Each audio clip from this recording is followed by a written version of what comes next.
Frei Galvão, mensageiro da luz, um cristão, que o exemplo traduz. Frei Galvão, beato da fé e bondade. Bom dia, boa tarde, boa noite para você que está nos assistindo. Mais uma entrevista, a terceira entrevista, o quarto vídeo que fazemos. Hoje, para falar de alguém muito especial, São Frei Galvão, Santo Antônio de Santana Galvão, o primeiro brasileiro a ser canonizado, o primeiro brasileiro a chegar nos altares. E hoje, para nos ajudar na conversa, nós vamos conversar com uma pessoa especialíssima e muito identificada com Frei Galvão. Hoje nós vamos conversar com a dona Tereza Maia. Boa tarde, dona Tereza. Boa tarde para você e para todos que nos veem e nos ouvem.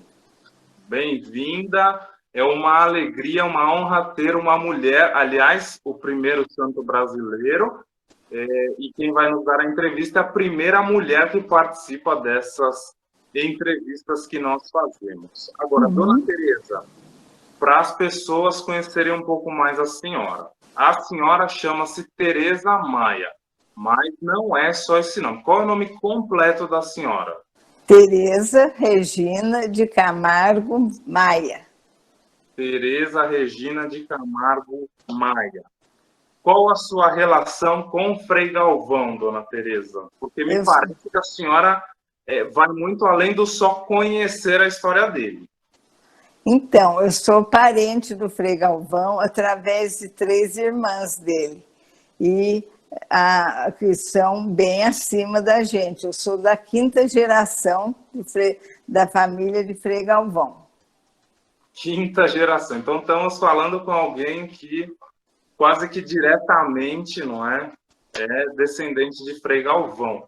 É uma alegria, uma honra poder falar com alguém, principalmente da família de Frei Galvão. Espero que também essa iniciativa nossa faça feliz a família de vocês, todas as pessoas próximas. Bom, então vamos começar, dona Tereza. Pois não. O início, não é? Porque Frei Galvão nasce em 1739, século XVIII. Agora, qual é o contexto, qual é o princípio de onde ele nasce? Quem eram os pais, como era a família? Era uma família pobre, era uma família rica? Como era o lar do menino, não é? Antônio Galvão. Então, ele nasceu na então vila de Santo Antônio de Guaratinguetá, próximo à matriz de Santo Antônio, de quem ele tem o nome. E ele era de uma família muito católica, era o 4º filho de 10 irmãos, e ele sempre, desde criança, se mostrou um menino dado à religião e muito caridoso. E a fama dele de caridade foi tão grande que depois ele recebeu do Papa o título de Homem da Paz e da Caridade. Pois é. Agora, explorando um pouco mais sobre os pais, não é? Então, o pai de Frei Galvão, como se chamava a senhora? Era Antônio Galvão de França, como ele, e a mãe Isabel Leite de Barros França, também daqui da região de Guaratinguetá. O pai era português e a mãe era de Pindamonhangaba. Muito bem. Inclusive, o pai de Frei Galvão tinha um cargo importante à época, não era? Um chamado capitão-mor, não é? Exatamente, era capitão-mor, e aqui próximo à casa dele ele tinha uma venda que atendia viajantes que iam São Paulo, Rio, Minas, e ele atendia os viajantes com a venda, tinha para tropas, quer dizer, tinha ferraduras, tinha mantimentos, e a todos que passavam nessa estrada que ligava esses pontos principais da época, que é a própria vila de Guaratinguetá, a vila de São Paulo, Rio de Janeiro e o caminho para as Minas Gerais. Exato. Bom, para quem não sabe o que é um Capitão Mor é aquele que é responsável pelas tropas daquela região, né? Então, ele que organizava as tropas, os homens, não é, para... E ele correspondia hoje ao prefeito, que naquele tempo não tinha prefeito, e com isso ele tinha várias funções junto da direção da vila. Exato. Inclusive, também ele era da Ordem Terceira de São Francisco, né? E aí eu acho que é um ponto já importante a ser explorado do pai, né? Que também era Antônio. E ele era da Ordem Franciscana, e o filho, já desde menino, conhecia o que era a Ordem Franciscana, quem era São Francisco, mas ele entrou inicialmente, aos 14 anos, mais ou menos, num convento jesuíta, na Bahia, em Cachoeira da Bahia. Acontece que os jesuítas foram recolhidos para Portugal, então ele voltou para a casa dele, aqui em Guaratinguetá, e aí, passados uns meses, ele escolheu ser franciscano, da Ordem Franciscana, que tinha em Taubaté, e depois ele foi para o Rio de Janeiro para estudar como seminarista. Sim. Aí é um período relativamente grande da vida de Antônio, né? Toda a juventude dele, e só para contextualizar para quem está nos assistindo, os conventos, os seminários, não eram só lugar para descobrir a vocação ou para quem tinha a vocação naquela época. Eram também eram centros de estudos, né? Como Antônio pertencia a uma família importante, então ele era enviado para esse convento para que pudesse ter os estudos, não é? No caso dele, das ciências humanas, e poder alcançar os grandes patamares diplomáticos, políticos, empresariais. E o convento que ele foi na Bahia era considerado um dos mais cultos, de melhor formação católica, religiosa e para o conhecimento cultural. Ele sempre foi um aluno que se destacou e ficou lá até vir completar os estudos no Rio de Janeiro. Exatamente. E ele tem que sair desse convento, que era dos jesuítas, porque o Marquês de Pombal expulsa os jesuítas de Portugal, consequentemente do Brasil, e então ele volta para casa e depois vai para o convento dos franciscanos, né? Exatamente. E aí também começa a mudar um pouco o rumo da história dele, porque a princípio ele foi para estudar, para ter um cargo importante depois na família, porque vinha de uma família importante, seja do lado do pai, seja do lado da mãe. Só que nessa convivência com os consagrados, seja jesuítas e franciscanos, ele começa a se encantar por aquele ambiente, começa a se encantar por aquelas pessoas, não é? O que a senhora pode dizer um pouco mais sobre esse período? Aí ele começou a aperfeiçoar os estudos religiosos e a forma de vida de um franciscano, porque tinha deixado de ser jesuíta. Veio para o Rio de Janeiro, onde cursou no convento de Santo Antônio do Rio um tempo, até ser enviado para São Paulo para continuar os estudos, e isso por volta de 1742, por aí, e se transformar em padre religioso franciscano. Exato. Então, do futuro empresarial, político, ele parte para os franciscanos, né, para abraçar a humildade, para abraçar a própria vocação. Em 1761, ele faz a profissão solene e faz também o voto de defender o título da Imaculada Conceição de Maria. Né?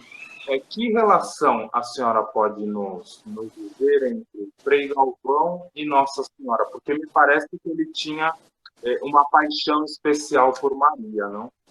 Tinha, tanto que ele dedicou a própria vida a Nossa Senhora da Imaculada Conceição, e com isso ele assinou um documento de dedicação a ela com o próprio sangue. Esse documento está no convento da Luz, em São Paulo, onde depois ele veio a falecer aos 80 anos. Exato. Inclusive, para também contextualizar, o ano era 1771, a festa da Imaculada Conceição já existia, mas ainda não era proclamado um dogma. Não. Isso aconteceu 91 anos depois, quase 100 anos depois da defesa dele. Ainda era muito polêmico. E para quem não se lembra, para quem está nos assistindo, a Imaculada Conceição de Maria é o dogma que define que, desde o princípio da vida, Maria foi protegida do pecado original. Então, ela também, além de Jesus, também foi afastada do pecado original, porque ela viria a ser a mãe do Salvador, então precisaria ser digna também, não é, dessa graça de Deus.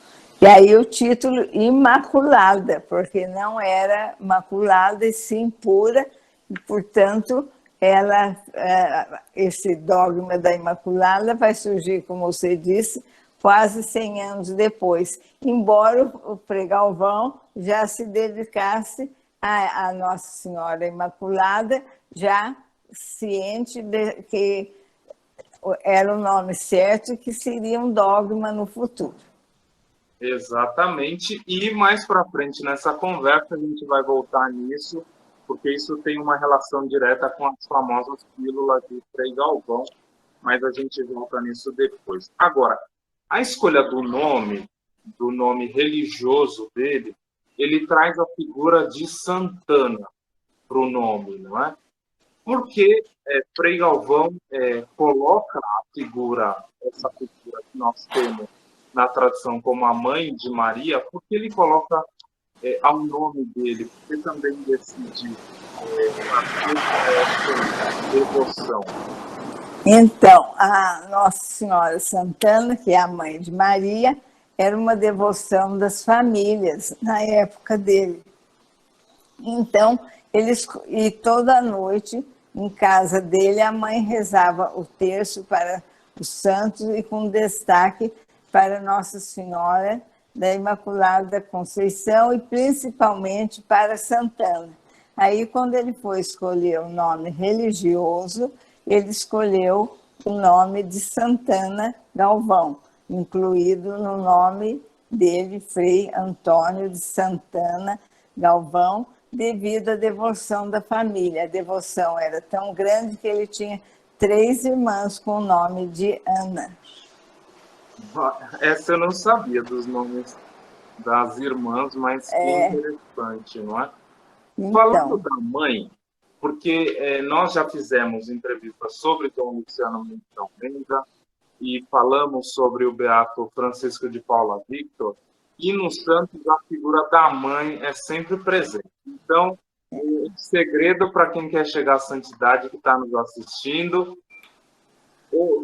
preste bem atenção na sua própria mãe, porque, de fato, ela tem um caminho para o céu para você. A mãe que morre precocemente, morre em 1755, também era uma figura de muita caridade. Inclusive, um fato curioso acontece no velório dela, que é a questão da roupa, não é? A senhora pode nos contar um pouco mais dessa história? Então, ela faleceu em consequência do último parto. Ela ficou com alguns problemas, dos quais depois veio a falecer. Então, quando ela viu que já estava assim, muito mal, ela doou todas as roupas, que naquele tempo roupa era uma coisa assim, valiosa, porque não havia essas lojas, né, as roupas como hoje. Ela doou as roupas em inventário para os pobres. ficou somente com o vestido que certamente foi com o qual ela foi sepultada. Exato, que a história não consegue precisar muito bem, mas talvez não fosse o vestido pensado para que ela fosse sepultada, né? Porque Era o que sobrou, né? Exato, o único que sobrou, então, é essa possibilidade, não é? Agora, em 1768, também já avançando, depois da ordenação sacerdotal, ele é nomeado como confessor, pregador e porteiro do convento de São Francisco. E como essas funções o ajudaram a se formar, a se moldar na pessoa que ele veio a ser, que na verdade é o que nós conhecemos, não é? E também ele tinha essas funções, e principalmente a de porteiro, no convento franciscano de Taubaté, aqui perto de Guaratinguetá. E assim, a função de porteiro não era só porteiro de abrir porta, mas de receber o que havia para chegar no convento e o que era levado para fora do convento. Ele controlava esses bens do convento. Exato, que significava a acolhida, não é? Porque Acolhida. qualquer um poderia bater na porta, seja um novo irmão que chegasse ao convento e era a primeira figura que ele veria, seja um pobre que batia naquela porta pedindo algo, enfim. Era toda a responsabilidade dele mostrar o Cristo, mostrar a figura também de São Francisco para aquelas pessoas, não é? Então, era uma função de muita entrega, muita disposição, porque ali definia, entre aspas, os rumos do convento e daquele lugar, não é? E além de bom pregador, ele era conhecido pelos dons que ele tinha, como o dom da premonição, o dom da bilocação e o dom da elevação, quando rezava e ficava mais ou menos em êxtase. Então, ele tinha esses dons especiais que todos conheciam e respeitavam, porque ele era, além de ser caridoso e considerado santo, ele tinha esses dons especiais. Exatamente, a gente até também pode falar um pouco mais disso. E aí, ele conhece na verdade, ele conhece um espaço que era o recolhimento de Santa Teresa, que eram devotas de Santa Teresa d'Ávila, e conhece uma figura particular na vida dele, que é a irmã Helena Maria do Espírito Santo. O que a senhora pode nos dizer dessa época? Então, essa irmã pediu a ele, que era amiga, conhecida, ele era confessor no convento, pediu que ele fizesse um recolhimento, um convento para mulheres, principalmente para que se dedicassem à religião. E esse convento foi construído por ele em São Paulo, é o Convento da Luz hoje, antes era recolhimento, para receber mulheres que queriam se dedicar à religião e sem casar, sem precisar ter essa vida de casamento, vida comum. Eram dedicadas à oração e à religião, tanto que rezam dia e noite no convento. Ele foi construindo com doações o convento da Imaculada Conceição, que é o Convento da Luz. Exatamente. O recolhimento, para também quem está nos assistindo, que hoje em dia talvez essa palavra nem seja mais de tanto uso, recolhimento era diferente de um convento, porque num convento você entra para uma ordem religiosa para viver uma vocação específica, não é um dom específico. Então, no recolhimento, a proposta não é ter uma vocação específica, mas viver integralmente a vida de oração, a vida de exatamente. E aí ele conhece a irmã Helena Maria do Espírito Santo, que também se dizia uma mística, não é? Que Sim. tinha... E a senhora pode contar um pouco mais sobre essa figura? A irmã era assim, muito conhecida também pelos próprios dons. Ela tinha assim, visões e era assim, muito respeitada. E ela influenciou o Frei Galvão da necessidade de construir um convento para pessoas que iam se dedicar apenas à religião e à oração, deixando as famílias. E com um detalhe, custou um pouco a ter o voto de ficar no convento. Era um convento, vamos dizer, aberto, mas todo mundo que entrava não queria sair, e muito respeitado em São Paulo. Tanto que os governadores chamavam que ali viviam as santas de São Paulo. Exato. Para que quem está nos assistindo não perca a conta, nós estamos ali em 1761, 2, por ali. Então, Frei Galvão tem mais ou menos 32 anos, por ali. Então, a gente já falou um monte de coisa para um jovem, né? Porque 30 anos é um jovem, né? Eu tenho quase 30, então ainda me considero um jovem, tá bom?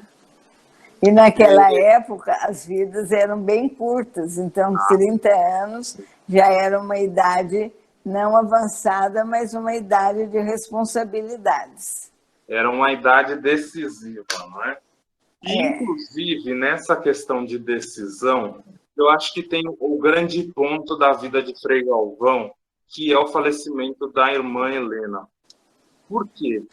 Porque Frei Galvão pertencia aos franciscanos. Esse recolhimento não fazia parte de nenhuma congregação. Ele apoiava aquelas mulheres, aquelas irmãs, não é, que se consagraram. Inclusive, tinha 3 sobrinhas dele no convento. Olha, que interessante. Mas ele, digamos assim, apoiava elas, mas, teoricamente, a irmã Helena é quem deveria conduzir aquele espaço. Seria diretora mãe, né? Do espaço. Mas ela falece praticamente um pouquinho mais de um ano depois daquele recolhimento ser fundado. Exatamente. E ele assume aquelas funções. Eu acho que, não sei qual é a visão da senhora, mas eu acho que esse é o grande ponto da vida de Frei Galvão. Por quê? Porque ali ele assume um trabalho, entre aspas, que não era dele, não é? No sentido que, depois, na vida dele, muita coisa que ele faz, inclusive com relação a esses dons místicos, não é? Então, estava num lugar, mas está atendendo uma pessoa que está falecendo num outro, não é? Então, sempre a pé, hein? Ele ia atender as pessoas sempre a pé, porque naquela época, franciscanos não podiam andar de montaria, tinha que ir sempre a pé. Então, ele atendia vários casos, e há vários casos de bilocação, que alguém estava passando mal, e ele apareceu para dar a bênção, e estava, por exemplo, em São Paulo, e isso acontecia longe, ele aparecia, inclusive, aqui em Taubaté. Houve um caso em que um senhor estava passando mal, os filhos queriam que ele confessasse, ele não queria confessar, mas depois insistiram, o doente falou, não precisa, Frei Galvão já esteve aqui comigo. Aí, mas como? Pois ele até deixou esse lenço aqui e faleceu. Passados uns dias, ficou aquele fato duvidoso, como que esteve, ninguém viu, etc. Aí foram a São Paulo agradecer a Frei Galvão, a estada dele lá, e ele disse, realmente, eu estive lá, como aconteceu, eu não sei, mas que eu fui, e esse é meu lenço. Exatamente. E E a partir dessa disponibilidade de tocar em frente esse recolhimento, que depois vai se transformar, vai ser reformado, uma reforma muito grande, depois a construção da igreja, quase 30 anos de obras, não é? 30 anos de Então, período, como a senhora falou, que não era tão pouco assim, não é? Era não. um ponto importante do tempo da vida, não é? Foi muito trabalho naquela época, não? E foi um trabalho muito grande. Ele deixou a igreja incompleta. Aí o que veio no lugar dele, que também é de Guaratinguetá, é Frei Lucas, da Purificação, terminou o convento e a parte da igreja que faltava. E o interessante é que os dois são de Guaratinguetá, Frei Galvão e Frei Lucas, que ficou no lugar dele na assistência às irmãs e à construção. Exato. Mas tudo ia bem, não é? No sentido que os trabalhos iam sendo feitos, mas em 1781 acontece um fato curioso, que é a nomeação dele para o convento do Rio de Janeiro, né? O convento onde, inclusive, ele terminou a formação dele. Por que ele não foi, dona Teresa? Por que ele não foi para o convento em Macau? Ele achou que a obrigação dele maior seria ficar em São Paulo, orientando as irmãs do Convento da Luz. E acho que foi por isso que ele não foi. Exato, e também por uma baita de uma pressão de todo mundo, porque não deixaram ele ir. Exatamente. Reza a lenda que o bispo de São Paulo, à época, nunca entregou a ele essa carta de nomeação, envio para que ele não saísse de São Paulo de jeito nenhum, porque ninguém queria ficar longe dele. Exatamente. Agora, dona Teresa, a gente entra nas famosas pílulas de Frei Galvão, e aí a gente retoma aquilo que a gente já falou da relação dele com Maria. Né? Qual é a história da pílula para que a gente possa entender? Então, consta que ele já estava ficando idoso, com certa dificuldade para atender a todos os doentes. Então, ele teve essa inspiração de Nossa Senhora de fazer uma pílula com uma oração, uma ejaculatória, que se poria na boca do doente e como uma bênção do Frei Galvão. E a devoção às pílulas é assim única no mundo, é própria do Frei Galvão. Então, ele mandava as pílulas, ensinou as irmãs fazerem as pílulas, e até hoje são procuradíssimos e causa dos milagres da beatificação e da canonização de Frei Galvão. Exato. E para quem não conhece a pílula, ela tem uma inscrição em latim, não é uma frase em latim, onde, assim, não vou dizer exatamente o que está escrito lá, mas basicamente, Frei Galvão faz assim: olha, mãe, Nossa Senhora, eu defendi a senhora dizendo que a senhora era imaculada, então agora a senhora ajuda a gente, por favor. Não é mais ou menos assim? É mais ou menos isso, e com isso ele curava as pessoas, tomando a pílula com o texto da Imaculada, que ele tinha feito e traduzido do latim para o português.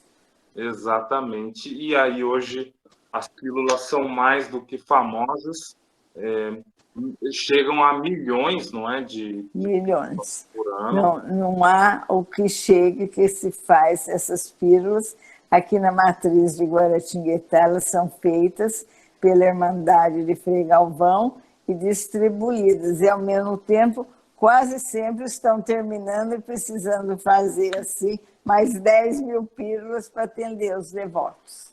Exato.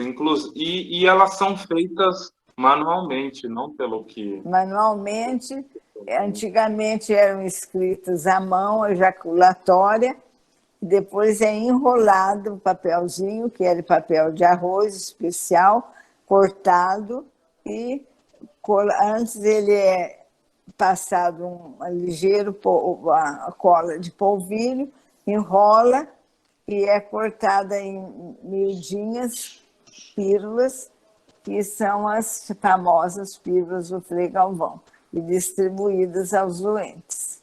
Sim, inclusive eu tenho na minha própria família uma pessoa que fez uso da pílula e conseguiu alcançar aquela graça, não é? Vou guardar os nomes e as pessoas porque não está aqui, não é? Então, mas na minha família eu tenho um relato, não é? Um caso de alguém que se beneficiou dessa devoção e dessa intercessão de Frei Galvão, não é? Agora, chega em 1822, a data de falecimento de Frei Galvão, 25 de outubro de 1822, e aí, naquela história da mãe que foi sepultada com a única roupa que sobrou, também parece ter relação com o sepultamento de Frei Galvão, porque uma curiosidade acontece. Ah, é verdade. Palestra, não é? Ele só tinha um hábito, que foi vestido nele, mas os devotos foram cortando pedacinhos do hábito para guardar de relíquia. E quando eles viram, o hábito estava assim já no joelho. Aí precisava pôr um outro hábito para sepultar o Frei Galvão, que estava meio estranho aquele hábito pela metade. E foi difícil achar, porque ele era um homem alto, com mais de 1,80 de altura, achar um outro hábito para pôr por cima daquele para que o Frei Galvão fosse sepultado. Exato. Bom, felizmente ele era alto, então os pedacinhos deu para fazer mais. Rendeu bem. Exatamente. E também não só o hábito dele, mas também a lápide. Né? Também a lápide. Começavam a levar pedacinhos que se punham, aqui em casa tinha, sabe? Agora pus no Museu Frei Galvão. Pedacinhos, quando a pessoa estava doente, você punha aqueles 3 pedacinhos, quando tinha 3, né? Do mármore da lápide dele no copo, nos remédios para curar a pessoa mais rapidamente. E há vários milagres com a presença desse pedaço da lápide na água do doente. Sim. Enfim, é uma história muito bonita, não é? De alguém que amou a todos aqueles que estavam em volta, e não só aqueles em volta, mas também aqueles distantes, porque davam um jeito de chegar até lá. Alguém que amou essa cidade, alguém que fez com que essa cidade se tornasse o que se tornou, seja Guaratinguetá, Taubaté, a própria cidade de São Paulo. Agora, particularmente, dona Tereza, é claro que quando a gente é parente de alguém que tem alguma profissão, alguma função, a gente não entende desde o início o quanto representa aquela pessoa para os outros, não é? Como foi para a senhora crescer nesse entendimento de que a senhora é parente de um santo, né? De alguém tão importante assim? Então, quando eu era criança, ele era tido como santo pelo povo, pelos parentes. A minha avó chamava Frei Galvão de meu tio santo. Então, desde criança, eu escuto as histórias do Frei Galvão, o tio santo. E até que chegou o ponto que nós pudemos ajudar na arrumação dos documentos para a beatificação do Frei Galvão. A irmã Célia veio aqui, passou a lista dos documentos, os irmãos foram todos revistos como católicos, que fazia parte, porque isso aconteceu há séculos atrás. E aí eu já era amiga do Frei Galvão. Desde criança eu conhecia o meu tio santo, que a minha avó tanto rezava num tercinho de contas de capim para o tio santo. E qual a emoção da beatificação e da canonização? O que a senhora pode lembrar desses momentos tão especiais?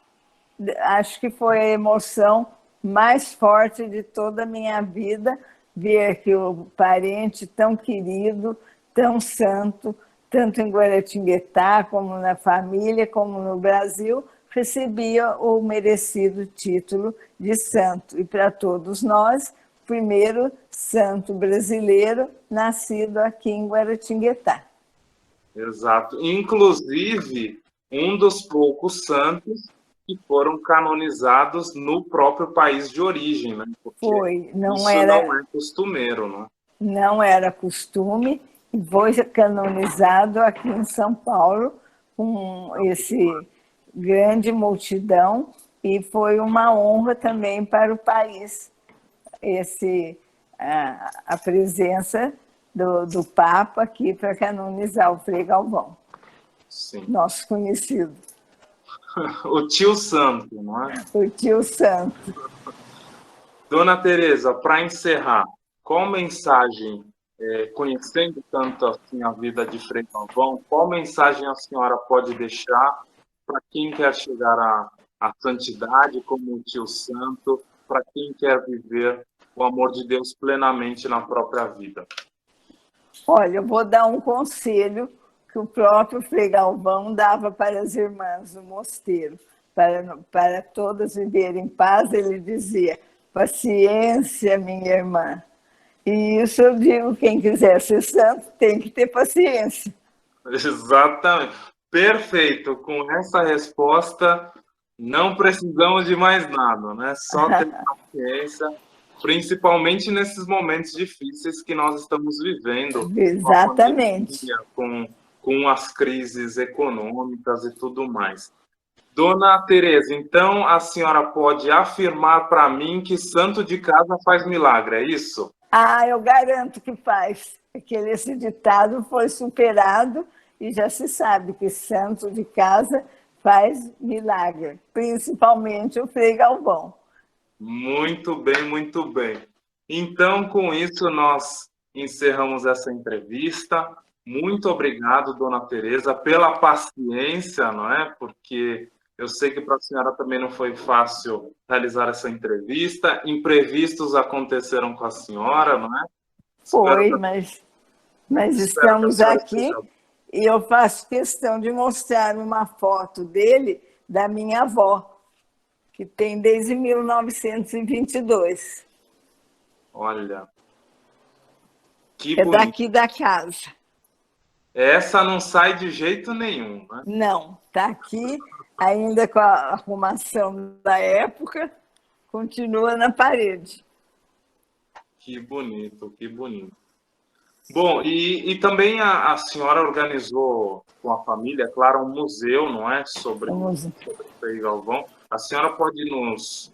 Claro, o museu agora está fechado, mas a senhora pode nos deixar uma pequena apresentação sobre ele, como é que faz para ir, onde mais ou menos ele fica, mesmo que nesse momento as pessoas não possam ir, mas quando as coisas se reorganizarem, não é?